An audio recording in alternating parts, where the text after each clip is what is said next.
കുട്ടികൾ ലൈംഗിക ചൂഷണത്തിന് വിധേയരാകുമ്പോൾ പലപ്പോഴും നമുക്ക് മനസ്സിലാവുന്നില്ലേ, നമ്മുടെ വീട്ടിൽ നമ്മുടെ കൂടെ ഉറങ്ങുന്ന നമ്മുടെ കുട്ടിയെ നമുക്ക് പരിചയമുള്ള ഒരു വ്യക്തി അല്ലെങ്കിൽ ഒന്നിലധികം വ്യക്തി ആ കുട്ടീനെ ഉപദ്രവിക്കുമ്പോൾ അച്ഛനും അമ്മയ്ക്കും മറ്റു ബന്ധുക്കൾക്കും എന്തുകൊണ്ട് മനസ്സിലാവുന്നില്ല?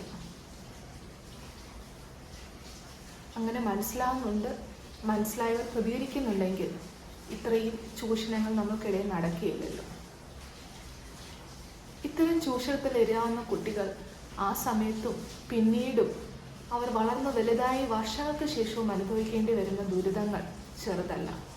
അത് നിങ്ങൾ ചിന്തിക്കുന്നതിന് വളരെ അപ്പുറത്താണ്.